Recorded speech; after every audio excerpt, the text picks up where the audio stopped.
perkenalkan saya Asta, saya dari FKS Telkom University. Kali ini saya akan nge-review buku yang berjudul The Psychology of Leadership dari Sebastian Page.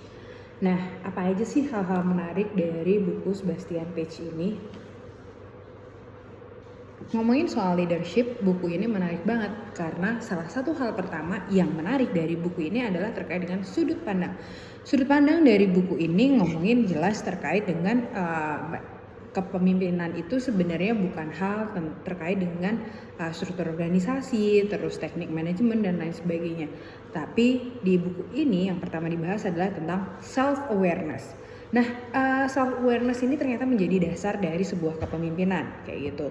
Nah, pemimpin yang bagus atau yang ideal menurut Sebastian Page ini adalah punya growth mindset, kayak gitu. Seorang pemimpin percaya bahwa kemampuan itu dapat diasah, kayak gitu. Dan juga selain kemampuan yang dapat diasah, salah satu hal yang penting dalam buku Psychology of Leadership ini adalah terkait dengan emosi, kayak.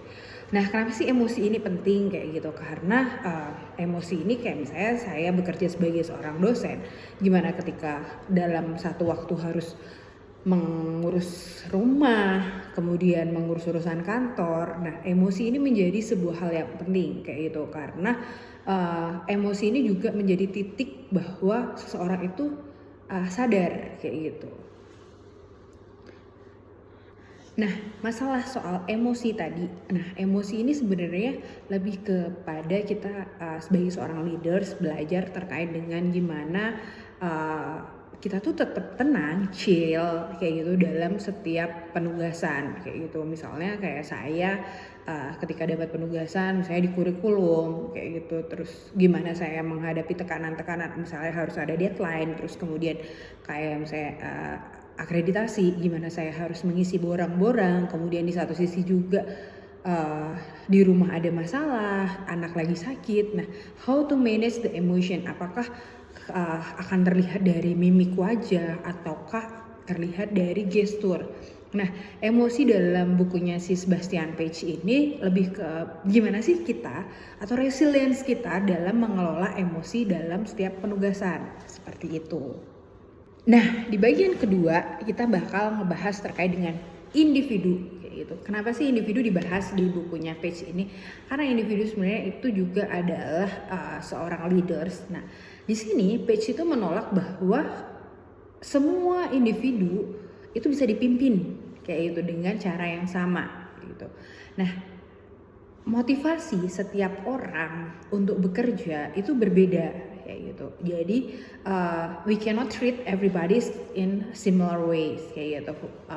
Misalnya saya masuk ke Telu itu barengan dengan seorang teman yang masih milenial, Gen Z. Tentu the way we treat the leader treat us is different. Teman saya masih single, sementara saya sudah berkeluarga, then the leader need to change the way we lead each other kayak gitu. Nah, kemudian di buku ini juga ngebahas soal motivasi kayak gitu. Tapi ternyata selama ini yang sering dibahas adalah motivasi itu adalah gaji, kemudian kenaikan bonus dan lain sebagainya. Tapi, nah ada satu hal yang menarik adalah ketika seseorang diberikan otonomi atau otoritas untuk memegang sebuah kekuasaan, nah itu juga akan menjadi motivasi seperti itu. Nah, balik lagi ke di buku ini terkait dengan relevansi dengan dunia kerja saat ini adalah terkait dengan tim terbaik ini bukanlah tim yang selalu sepakat kayak gitu, melainkan tim yang memiliki aspek psychological safety. Apa sih maksudnya? Artinya setiap anggota memiliki rasa aman untuk memberikan pendapatnya, mengakui kesalahan, bahkan berbeda pandangan dan tanpa takut dia dipermalukan. hal ini terkait dengan hal ini sejalan dengan apa yang terjadi di tim kayak gitu. Nah, adanya rasa aman ini, kreativitas itu akan tumbuh dengan sendirinya. Sebagai contoh di dalam dunia kerja saya khususnya di prodi ilmu komunikasi, ketika saya merasa aman untuk sebagai contoh aja ya, saya bilang sama kaprodi saya, Pak saya mau mengikuti sebuah training. Terus Pak saya diberikan kesempatan untuk mengisi training dan lain sebagainya.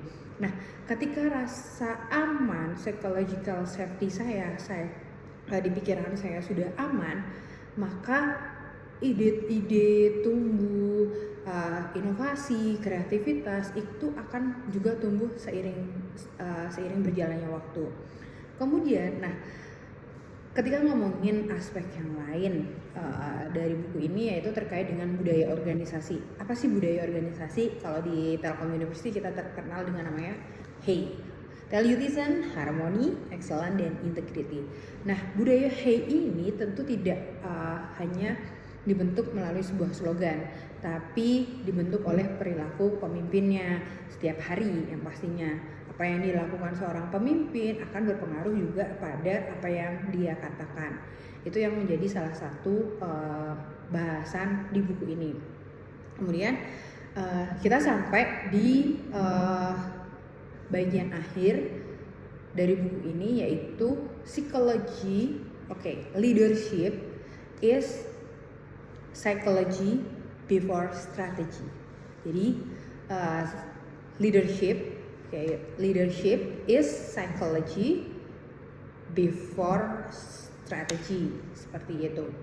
Nah, sebelum kita ngomongin terkait dengan target, kita ngomongin keuntungan, pertumbuhan organisasi, seorang pemimpin tuh harus memahami kayak gitu bagaimana manusia itu berpikir, termotivasi, dan juga bekerja sama.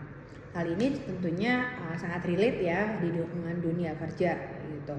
Nah, kemudian hal yang menjadi kekurangan dari buku ini adalah terkait dengan konteks yang banyak diberikan.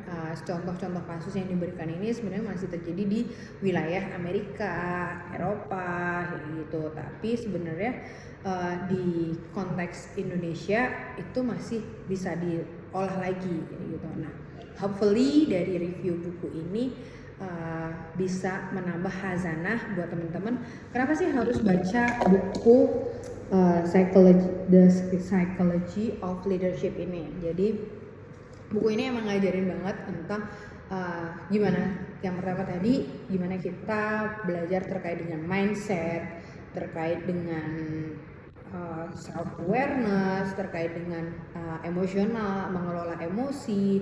Kemudian kita juga ngomongin soal how the way we lead gitu, dan juga motivasi. Buku ini menarik banget buat teman-teman yang memang berminat untuk jadi seorang leader. Bisa baca buku ini dulu. Saya sih nemu salah satu quote-nya dari Randy Pausch di prinsip nomor 12. Jangan pernah membuat keputusan sampai Anda harus melakukannya. Nah, ini ditulis oleh Randy Pausch, penulis The Last Lecture. Buat saya itu meaningful banget, dan saya akan ngasih nilai 4,7 dari skala 5 untuk buku ini. Nah, bukunya wajib banget dibaca. Ini saya pinjam di Open Library, jadi teman-teman bisa lihat di Open Library ya.